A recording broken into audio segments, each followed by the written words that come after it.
Today's video we done a tour of a shop that's been open for almost 40 years and it's named Petaqua. It's owned by a lovely fella named Jim and it's great to visit here, seeing a shop that's been going for so long and hearing some great advice by a lovely man that's got great advice on the hobby and a great perspective and again like a lot of knowledge to learn from. As you can see here, there's some nice decorations and caves that you can choose from in the shop. You've also got some frozen and live Daphnia and bloodworm. After going up these steps here, you also get to see some nice birds as well. I'm not a bird keeper myself, as you know, this is a fish keeping channel. However, it was nice to see some different types of animals. Moving on here, you can see a nice little display tank that Jim set up a year ago. It's got a nice variety of plants in here, and he was telling me as well that there's some rosy loaches in here, and in my opinion it's not a common fish to see, a nice little fish to see as well, with some chili rasboras and ember tetras as well.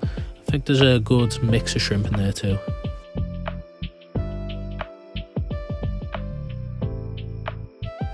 Hidden in this next tank here, you get to see a nice rainbow tetra. There's only one left at the moment. Jim said that he'd ordered them in like a year ago. They grew out in the tank and this is the last one that remains, but it's nice and happy and content in the tank. Next up, as you can see here, there's some red honey gouramis. Nice little fish to keep. I've kept one before as a centerpiece and it was nice and friendly. He was named Mr. Whiskers and every time I put my finger to the glass he'd tap his little sensory whiskers on the glass. As you know, I used to keep diamond tetras, so it's always nice to see them again. And there was also some melanite cories as well.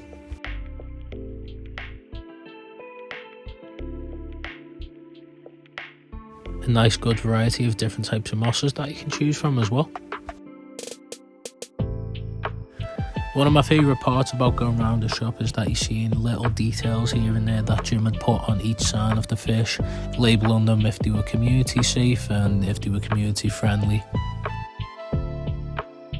In my conversation with Jim, he was telling me that he sources all of his fish from the UK, which is a cool thing to hear as well.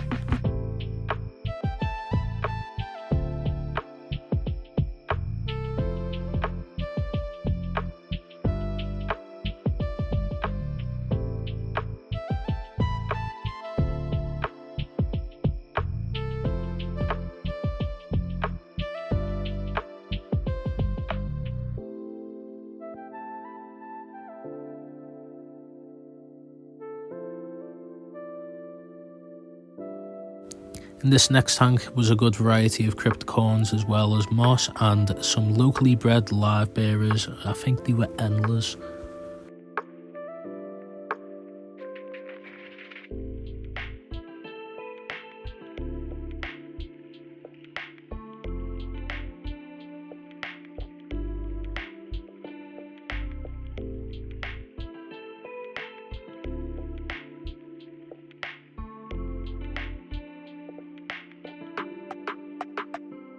In this tank and quite a few of the tanks were scattered around a bunch of young juvenile bristlenose plecos, and yeah, there was quite a lot of them to be honest. As you can see in this tank there's some green swordtails, a nice little rare type of swordtail that you don't get to see too often.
a nice variety of mossballs there.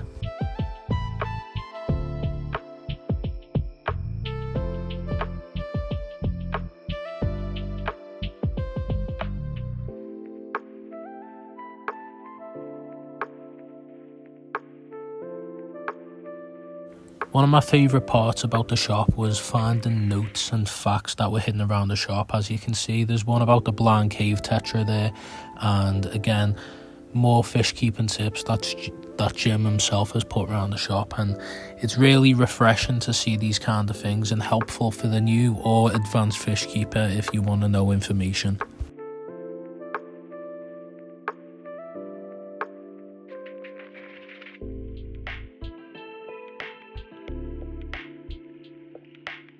In this tank here was quite a large plaque with some bronze corydoras and albino corydoras, as well as some banjo catfish, but they tend to hide underneath the sand, so there was no appearances of them today, unfortunately. As we're coming on to the live plant selection in a moment, there wasn't a massive variety at the moment, just for the fact that Jim was waiting for his next plant delivery. However, I think one of my favourite parts of the shop as well is that each tank individually had either live plants or fake plants scattered around the shop, showing that, you know, fish that can be sold can also be kept in normal tanks. Yeah, as you can see, we've moved on to the cold and temperate section now, and there's a good variety of fish here as well. Last time I come here, there was some hill stream or Chinese sucker loaches in here, so there was again some rarer type of fish as well. But yeah, it was just great to see this vast variety in a local shop that again has been going for such a long time, and it's just great to see this kind of stuff locally. And here you go again, some rainbow shiners, a nice rare fish that you don't get to see too often around in the UK.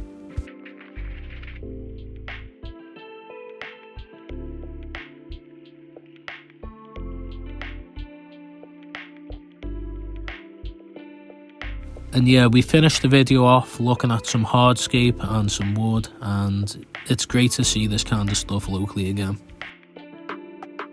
Thanks for watching today's video. Make sure to check out Petaqua if you possibly can. Make sure to subscribe, like, and put notifications on. See you later.